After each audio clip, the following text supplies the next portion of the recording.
This episode of Planted is brought to you by Pax Labs. The Radio Misfits Podcast Network.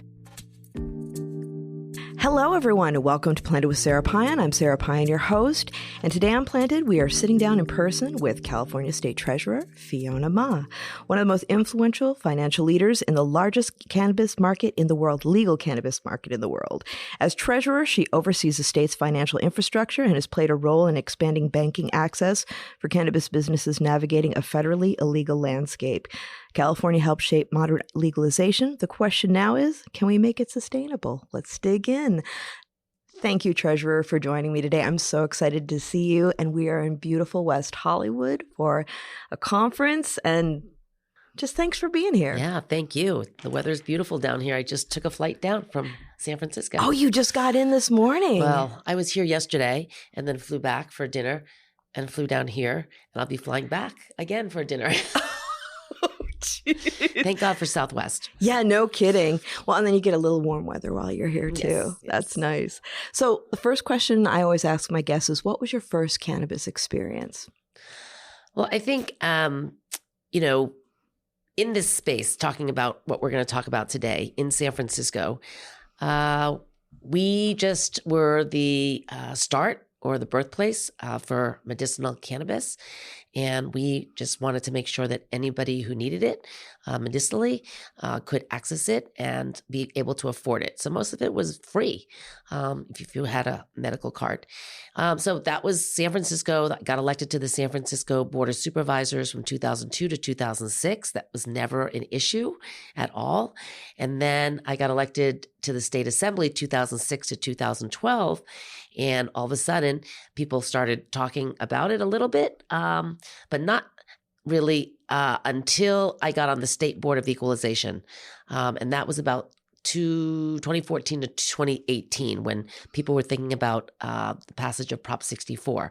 And so the legislature wanted to dig in and pass laws ahead of time and hopefully circumvent Prop 64 going on the ballot. Because once an initiative is on the ballot, it supersedes what the legislature does and the money that is allocated to other programs, because these initiatives always cost money. Mm-hmm. So back then, I was on the State Board of Equalization as a tax collector and trying to figure out, we were supposed to collect taxes on these medicinal cannabis dispensaries, but no one knew how to do it.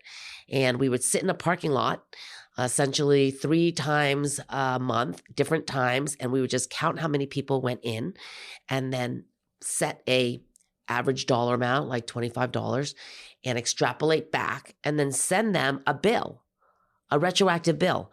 And how are these dispensaries supposed to even fight it when they don't keep receipts? They're not allowed to bank. Everything is in cash. And so when I got on the board, I basically said, no. We have to kind of pause on this and figure out what is happening. So I probably have a master's in cannabis by now, going around, the state, studying, meeting with cultivators, retailers, anyone I could talk to about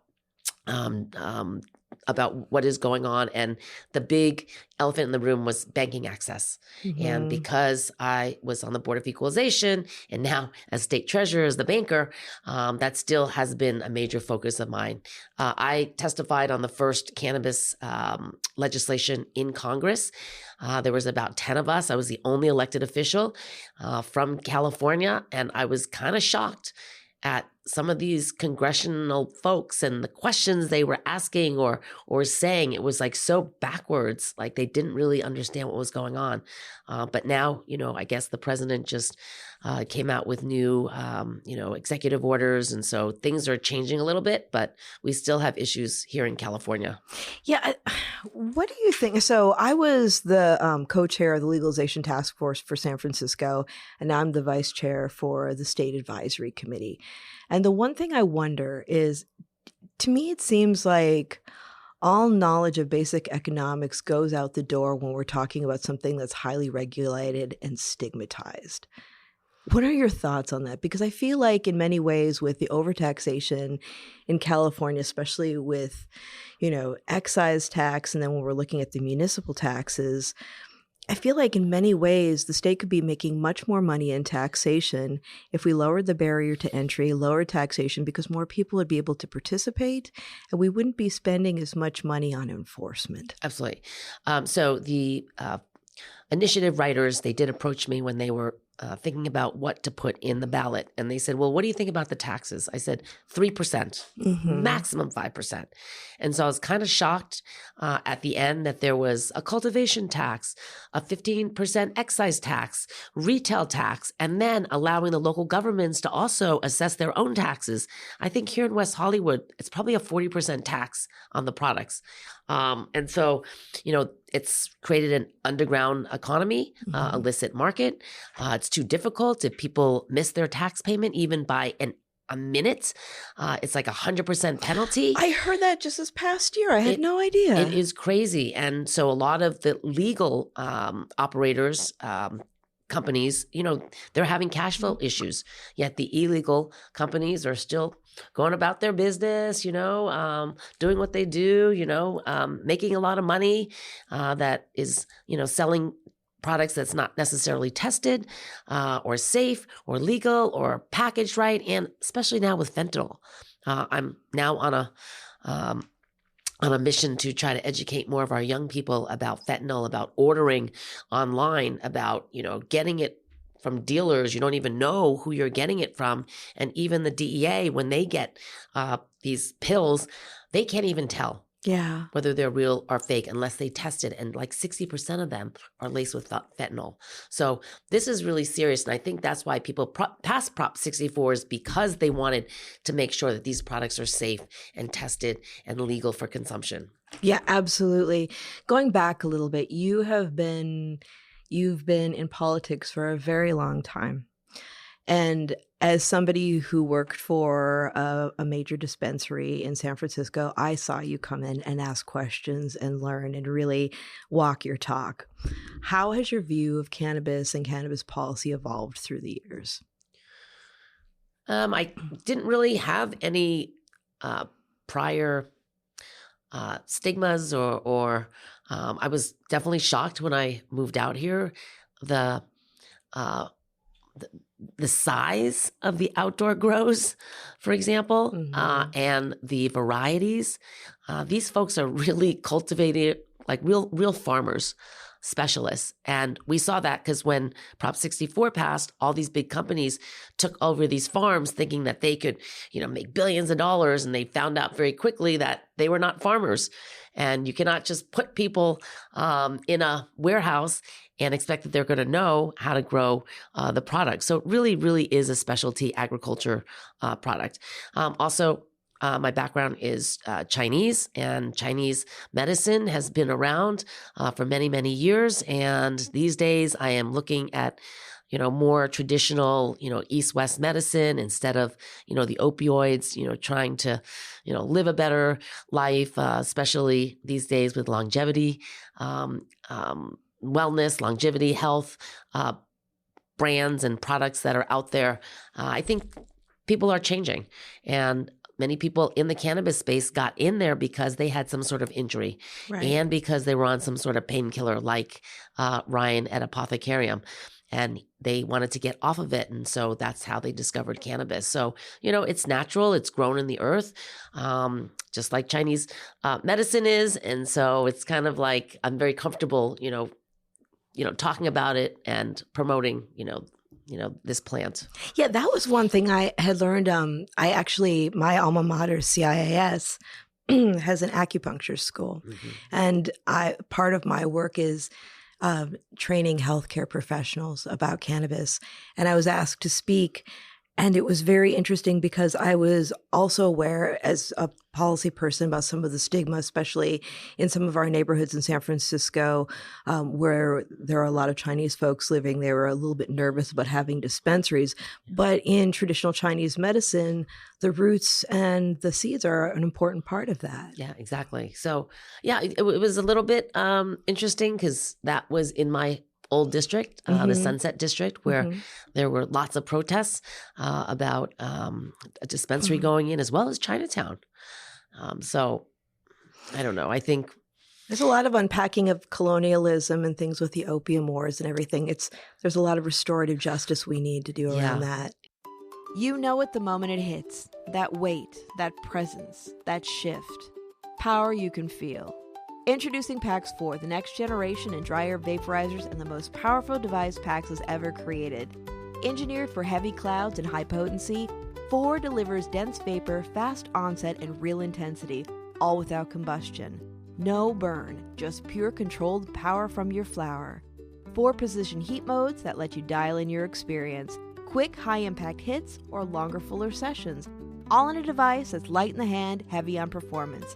And with fast USB-C charging and a redesigned oven for easier cleaning, 4 is built for real life, ready when you are, session after session.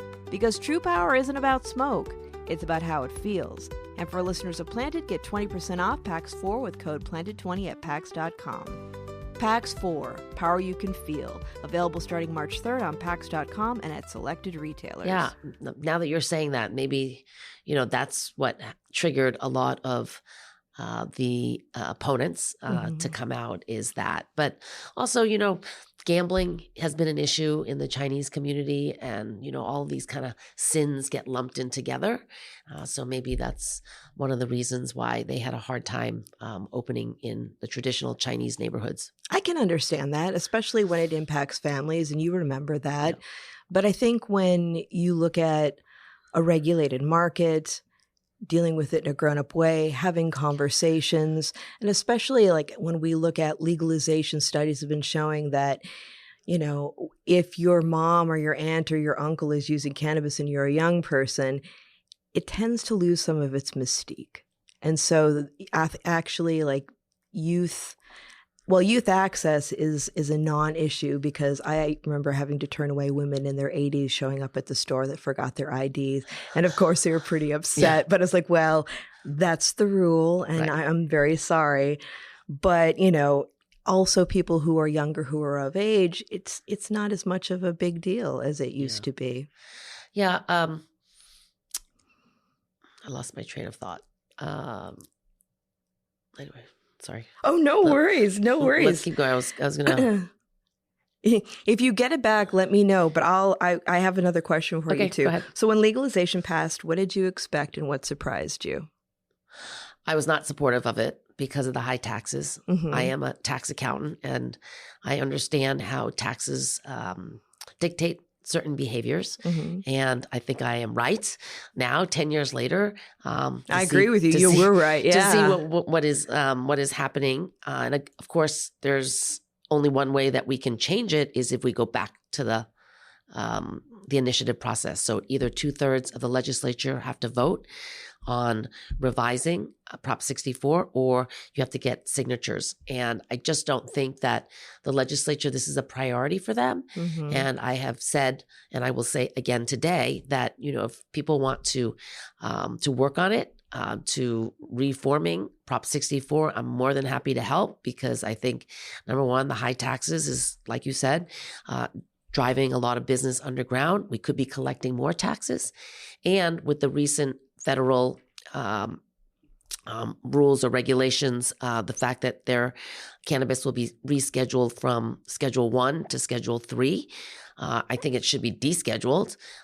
Same. Yes. And, the 280E is ridiculous as a tax accountant. Again, it's a business, and having lack of banking access is also pretty un-American, I think. I was really pushing for more of an alcohol model where it would be licensed like the ABC licenses in California. And now I think we need to prepare for interstate commerce, let California compete against other states, just like alcohol moves around the state, whether we get bourbon from Kentucky and they get wine from California. I think, that should be the next step that we should be preparing for. Yeah, I agree. And I think, the one thing I wish the legislature would understand, actually, I wish that some of them would have visited the Emerald Triangle before everything happened, because those downtowns were vibrant. Yep. They had some of the best school systems in the state. And when you look at helping an industry grow, how many people you're employing locally. And when they're small businesses, that money stays in those areas. And it just benefits everybody. And I just, even now when I'm in committee and I see, public comment, I'm like, why are we not having more outreach and conversations and really getting people to understand, like, we're not selling to your children. Right. And if you don't support this industry, your children will get it through the illicit market. And that is not what we want. Exactly. We want people to be safe. Exactly. But I think more and more, veterans, for example, PTSD, they are looking for other types of, treatments. And so hemp, I know, is, a big part of, the discussions that are going to be happening. But just, trying to just get off opioids in general. And then seniors, I know many people, like I myself, have been going through menopause for the last 7 years. I like to take a gummy before I go to sleep because at least I sleep very soundly without dreaming for about 4 or 5 hours. Otherwise, I'm up every single hour with hot flashes. Well, I'll tell you what, I've been dealing with the hot flashes too. CBD knocks it right out. I just slept through the night. I just started a CBDA regimen, and it's pretty amazing. Okay. Well, I've got my go-to. So everybody's different. It's like when you find that sweet spot, you got to run with it. Exactly. There's so many options out there, and I've tried, many of them to see which ones work and which ones don't, because they're all a little bit different in terms of the CBD versus THC levels. But yeah, so it's actually allowed me to work better, knowing that, I have a good night's sleep versus, being up every hour. Those days were miserable, and I really didn't want to do a patch. I didn't want to take steroids. I've done that before in the past, and I just, I'm just trying to wait it out. But has been 7 years still. Has not gone away. It's never fun. It's never fun. Do you think the conversation has shifted in Sacramento since 64 was passed? And if it has, what ways? I don't think it's a topic of discussion. Yeah. I don't think people are talking about it. The people that were trying to make the reforms back in 2016, 2014, 2016, before the initiative passed, are no longer in the legislature. Mm-hmm. And there's just other pressing issues, especially now, where, the president and the administration, they're trying to attack us in terms of healthcare and research dollars and food. I think those are more pressing issues than this. But I still think if there was a coalition that got together and talked about it, and I think this legislature is pretty progressive, and they would understand really what's going on if there was enough groundswell to really, try to reform Prop 64. I think this legislature would be open to it. Yeah, I think that's one of the biggest issues around creating movement, because when we passed legalization, I was still in the dispensaries, and people would come in and they'd be angry that their favorite products or companies no longer existed, how expensive things were. And they'd say, you as a dispensary, you're greedy. The people who are cultivating are greedy. And then I felt like I was having Stoner Civics 101, just even like when we passed it and people were saying, why can't I come in yet? It's like, well, we've passed it.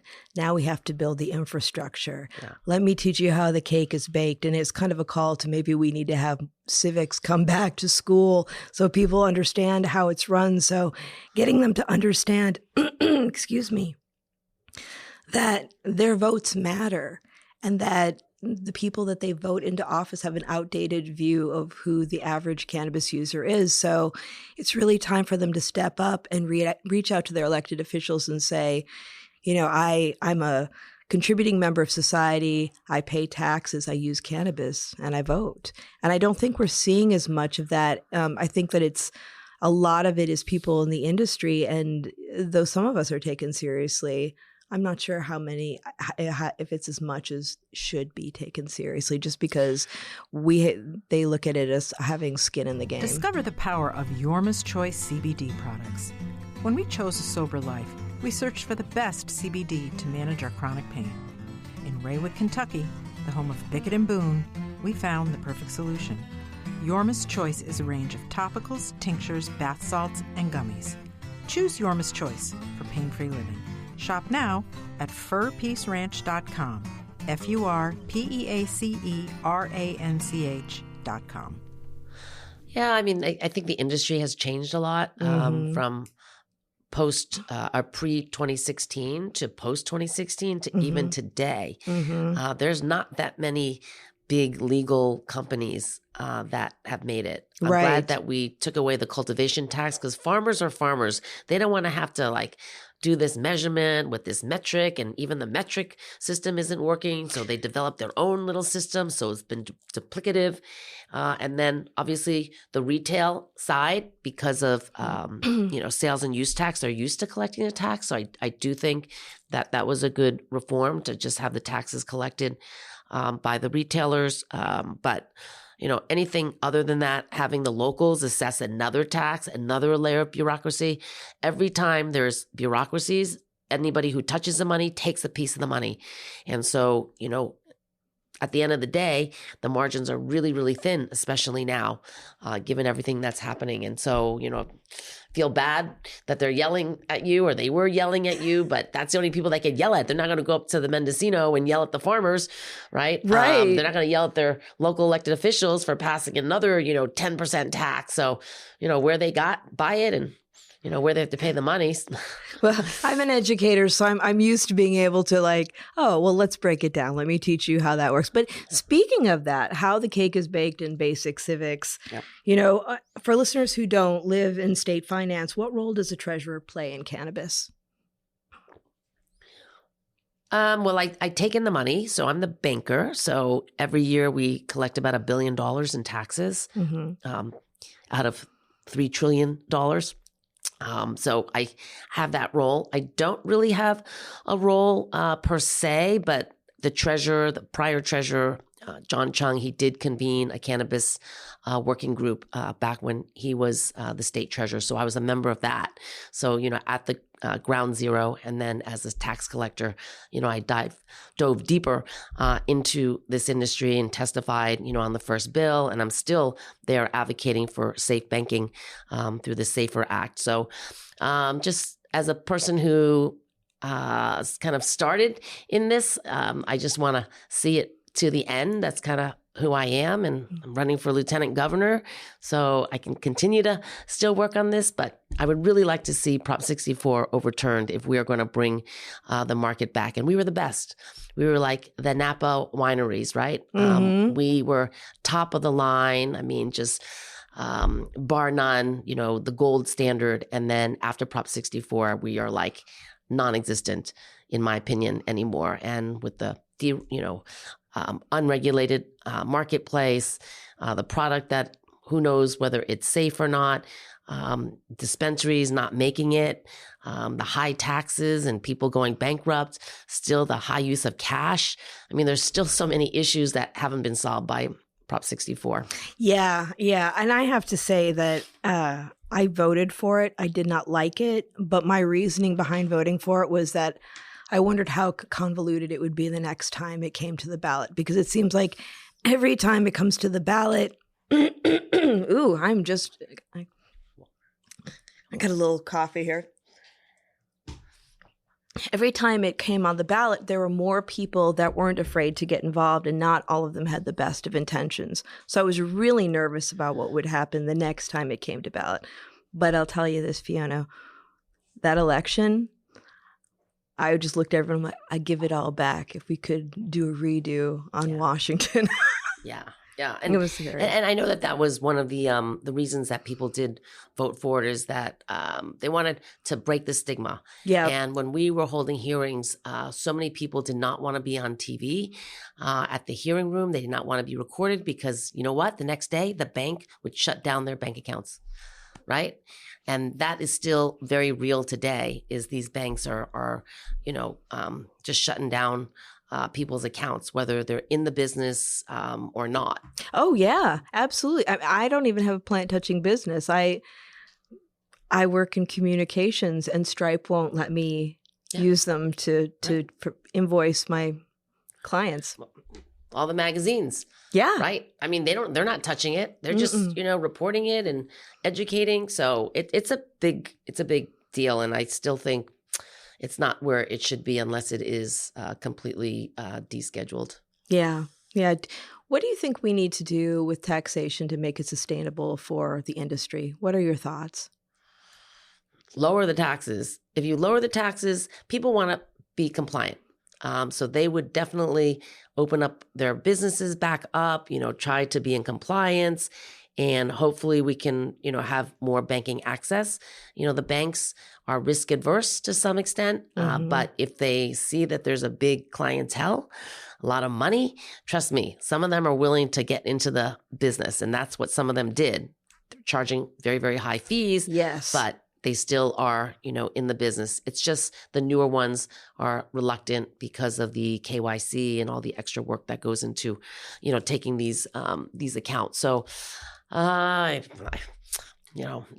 we lower the taxes, I think that would solve a lot. And then obviously banking access and then getting rid of 280E. Yeah. Oh, it would be so huge. And I don't think the public understands like that the cannabis industry does not have all of the perks of a regular business. You can't even claim bankruptcy if things don't work out. Yeah. Well, when we first started, if you paid your taxes in cash, we would charge an extra 10% on top of that. So we got rid of that through the legislature before Prop 2016. Also, the 280E issue, we passed it at the state level, so you could take all of your expenses against your revenues in California. So we were trying to stay ahead of the game before Prop 64. Maybe Prop 64 wasn't going to pass. And if it didn't pass back in 2016, I think we would be in a better position today because the legislators were really thinking about how to make this system better, safer, collect more taxes in a more, consistent, sustainable way that could benefit more people, whether they were, minority business owners or people who were formerly incarcerated, all the things that, we were trying to fix with this. But we've only been collecting $1 billion. It's not a lot. It's not a lot. And it's going down. Yeah. Every year it's going down. And actually consumers are still purchasing. It's just that now with the glut of product that we have, it's a race to the bottom with prices and unfortunately a race to the top with THC, which I don't think there's anything wrong with high THC, but across the board, it doesn't really serve people as much as they think that it might. Yeah. And again, let's go back to ordering off the internet. People have been used to staying home during COVID. They like to order off the internet, but you don't know where it's coming from. You don't know who these people are, what they're selling, whether they're laced with fentanyl or not. And that's why I'm promoting, go see, if you need medication, go see your doctor, get a prescription, get it filled in a real place, like a Walgreens or Kaiser, whatever. Do not order off the internet just to save a little bit of money because that could cost your life. So Totally. And I would really love to see insurance covering cannabis. So Mayor Art Agnos is a dear friend, and he has said, if you ever need help pushing that forward, I would love to be part of that. But it seems like the governor is not open to that. Now, I know Colorado's governor, they just did an experiment where they were able to successfully proof of payment through insurance, and they're looking to roll out a program for insurance covering medical cannabis. Do you see a future in that in California? I think if legalization really does start moving forward, Colorado is the leader, okay? California, we're not the leaders in this. We used to be the leaders in growing. We should be the leaders. But not in terms of policy. Yeah. And so, right, Colorado, I think if their legislation, regulations works out, then it'll be a model for other states to follow. Yeah. You were mentioning earlier about minorities and people impacted by the war on drugs. Has social equity delivered on its promise? I don't think so. And that's just because things are so messed up. Yeah. They were supposed to, I think, help more in the social justice arena and, help those that have been victims or victimized, by cannabis in the past. But because of everything that's happening, we don't really have a regulated market right now. We don't have enforcement. We're not collecting the taxes that we should to go into some of these programs. I just don't think it's been delivering on what we thought Prop 64 was going to do. Do you think there's anything that we've done right with that? Prop 64? Oh, with the social equity. I don't know. I mean, there was a lot of minority small businesses, people that were formerly incarcerated that thought that they would be able to get a license, for example, and get into the legal market. That proved not to be the case because they couldn't afford it. No access to capital. You know, you run out of money, no one to go to lend you money. Right. Right. And then the big companies, you know, would try to take you over, but and still have them run the business. But the conflicts and, you know, in terms of corporations with small business owners, you know, that model did not work as well. So I think a lot of the social equity folks who thought that Prop 64 was going to, you know, be the panacea and be kind of that pathway upwards, has not seen, you know, the fruition of what was promised. Yeah. Well, and then going back to 64, do you think we've done anything right with that? Like, what do you think has worked? I know that's a hard one. Nothing. I don't agree with anything that Prop 64 has done. I mean, you know, our Department of Cannabis Control, not really, you know, working effectively. There's no enforcement out there. You know, people are still waiting for months just to get a permit.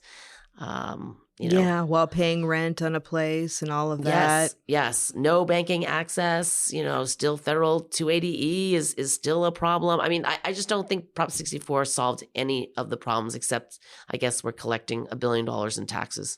Emerald Village, West Hollywood, the heart of cannabis culture in Los Angeles. From the first legalized dispensaries to the nation's first cannabis cafe, WeHo leads the way. Visit legacy spots like AHHS, LAPCG, and MedMen. The fresh vibes at Calma, Urban Leaf, and Green Queen. Chill at lounges like The Artistry, OG Cannabis Cafe, Off the Charts, Pleasure Med, and The Woods. Emerald Village WeHo, the world's 5-star cannabis destination. Your elevated escape awaits. Yeah, but we're missing out on massive opportunities to strengthen our state and everybody. Absolutely. We're only as strong as our citizens, and we've got a lot of people who are dealing with major extinction events even to this day, especially the small farmers. Exactly. What do you think as far as California's role in shaping national reform? Like when I do traveling, having conversations about policy, my biggest thing is look at what we've done and don't do that. Yeah. I think because we're California, we're always seen as the leaders or the pioneers. And so they're always interested to know what California is doing, what they're thinking, what they're working on. But right now, California is not the leader. And so, yes, they can come to us to say, what lessons have we learned? I think we're the leaders in that realm, but so many of the states, you know, Colorado, Washington, Oregon, Nevada, I think they're still prospering and they're doing things differently than California, but I also don't think the taxes are as high in those states, and they're really focused on trying to make sure that their markets are regulated. Of course, people are protected, but that they're also generating the tax revenues and putting that money to good use for different programs and services. Yeah. Okay, I have one final question. Actually, it's two. But for people who are frustrated, a lot of times, I think in this day and age, there's a lot of push for people to think that their votes don't count and that they don't have as much of a voice as they do. For people who are dissatisfied with what's going on and want to create change, what is your advice for them to help create change? And then the second question is, what are you excited and hopeful about? I think if they want to change Prop 64, they should reach out to their assembly member and their senator, because you can put an initiative on the ballot with 2/3 of the legislature as well as the governor's signature. So the governor is termed out, as I am termed out as state treasurer. So there's an opportunity for people to elect a new governor this June. We have a top 2 system. So the top two highest vote getters will go again to run again in November. So if this is one of your top issues, go to these gubernatorial forums, ask them what they think about, this, what's happening here, and you may be surprised. Many of the candidates may say, I don't know a lot about this. Please educate me. And that's your opportunity to talk about some of the barriers and the challenges and some of the things that need to be changed in our state. So I would say now is the time, right? Legislature and the governor. Yep, the time is now. And then what are you excited and hopeful about in the future? In the cannabis arena? Yes. Or in general, it's about cannabis, but it's so much more. Yeah, I think it should just be descheduled. I think cannabis is much safer, I think, than alcohol. You don't see people getting into fights, and most people that are on cannabis, they don't think about getting in their car to drive, No. They're at home or they'll take a Lyft or Uber. I also think it's, medicinal. In nature, it does help. It does heal. It helps you sleep. It helps you, better regulate. And it's a plant, ultimately, right? Mm-hmm. So it's natural. So I don't know. I'm just, I'd like to see it operating like a business, being able to bank, being able to fill out taxes, being able to collect taxes, since I'm the kind of tax collector banker. And California, like I said, was leading, right? Before Prop 64, we were the leaders. And now we're not even a market here. And that to me is a shame because we killed the golden goose in our state, and we need to bring more businesses back to the state. We are facing a structural deficit over the next couple of years, and so we need to bring tourists back. We need to bring certain industries back. We need to make sure that we're keeping our high net worth individuals and our companies here because we're so highly dependent on personal income tax, corporation tax, and sales taxes. So if we're losing all of these different revenue sources, California's not going to be the golden state that we all know it to be because tourists aren't coming, students aren't coming. We have insurance issues, lack of insurance issues, high cost of living. Yeah. So I think as a state, we need to really look at where we've been, where we are now, where we want to go. And I just think it's a shame because we're the leaders in the cannabis space and now we're at the bottom. Yeah. Well, Treasurer Ma, I just want to thank you for your leadership, your advocacy, and your support because we need more people who really listen that are in places of power. So thank you for all you do. And for people who want to follow you, check out what you're going to be doing next, how do they do that? Yeah, I'm on social media, all social media. And my website is www.fionama.com.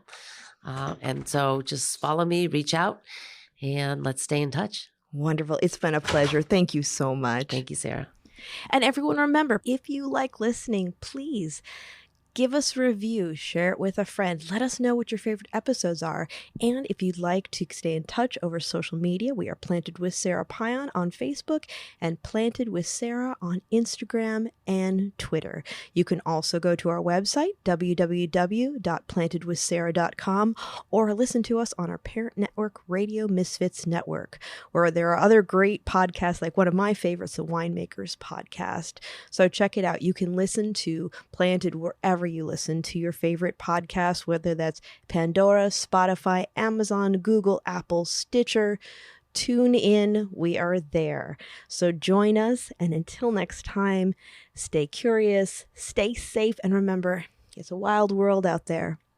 Be good to one another. Until next time, take care.